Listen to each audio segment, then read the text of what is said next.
Hey everyone, welcome back to Essential Dialogues. If you're new here, make sure you hit that subscribe button to catch all our deep dives into the world's most pressing issues.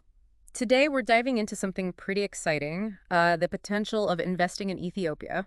Okay. Specifically, we're looking at its green transport sector. We Interesting. came across some really interesting news articles about this groundbreaking partnership. And it seems like it's not just, another business deal. This is about a country really striving for sustainable growth Yeah. and tackling climate change head on. Yeah, absolutely. I think what's so captivating about this is that we're seeing a nation really taking the bull by the horns, shaping its future, embracing this idea of sustainable growth, Right. and really taking that head-on approach to climate change. I think it's got the potential to be like a model for developing countries all over the world. So give us the rundown. What's happening in Addis Ababa? So we've got Ethiopian Investment Holdings, or EIH. They're teaming up with Dodai, which is a leading player in Ethiopia's electric mobility scene.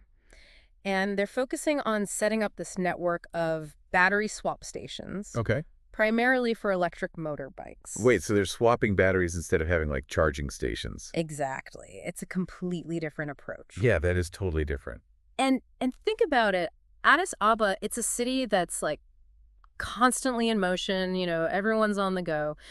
And traditional charging, it's just not efficient. It takes forever. Right. So with this battery swapping system, riders, they just pull into a station, swap out their depleted battery for a fully charged one.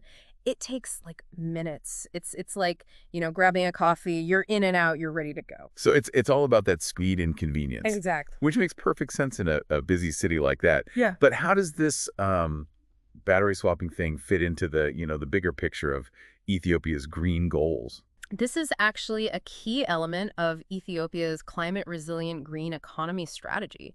It's this really comprehensive plan that aims to achieve middle income status by 2025 while maintaining this, ambitious net zero emissions trajectory. Wow. So by investing in electric mobility, they're looking to significantly cut down those carbon emissions, right? Yeah. Improve urban air quality. It's a win-win. It benefits Ethiopia directly. Yeah, But it also, contributes to the global environmental well-being. that's awesome.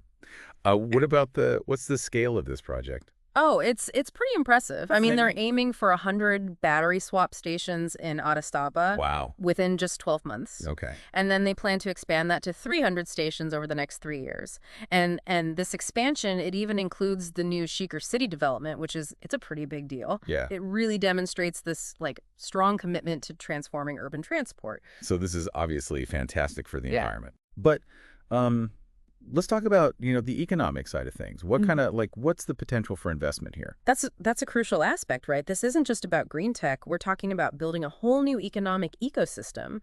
And the numbers are impressive. The project aims to create jobs for 100,000 young people. Oh, wow. So think about it. The local manufacturing that's going to be needed to build and maintain these stations, the demand for skilled labor to manage this new technology. Right. And then the ripple effects that it's going to have on all these related industries. It's an initiative that can really boost Ethiopia's economy, Yeah. while at the same time, contributing to the sustainable future. So a win-win for the economy and the environment. Sounds like a pretty compelling investment opportunity. Mm-hmm. But I imagine there are going to be, some challenges along the way, right? Yes. Especially with a developing nation taking on such a large-scale project.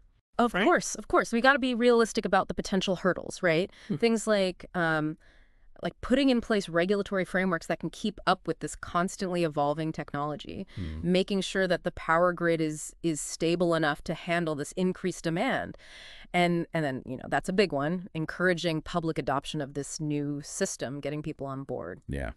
Yeah, those are all super important things for potential investors to consider. Anything else they should be thinking about? Oh, absolutely. A big one is, how do we ensure equitable access to these services? We don't want to create a system that only benefits certain groups. It's got to be accessible to everyone. Across different socioeconomic groups, we need to make sure that this is a system that's both sustainable, yes, but also inclusive, Right. benefiting all segments of society. So it's pretty clear that Ethiopia is taking this bold step towards a greener future with this ambitious battery swapping initiative. Yeah. But what does this tell us about, the broader landscape of sustainable investment in Africa? Well, I think this case study really highlights a broader trend that we're seeing. Developing nations, they're not just catching up anymore. Right. They're leapfrogging. They're bypassing that whole fossil fuel dependent phase that a lot of developed countries went through, right? And they're going straight for these innovative solutions that make sense both environmentally and economically. Yeah, that's a powerful takeaway. It is. So to our listeners, I think the big question to think about is, what other groundbreaking solutions are out there? What other investment opportunities are waiting to be discovered in Africa and other emerging markets? Thanks for joining us on this deep dive into Ethiopia's green transport revolution. We'll catch you next time. Keep exploring, keep learning. The future is full of possibilities.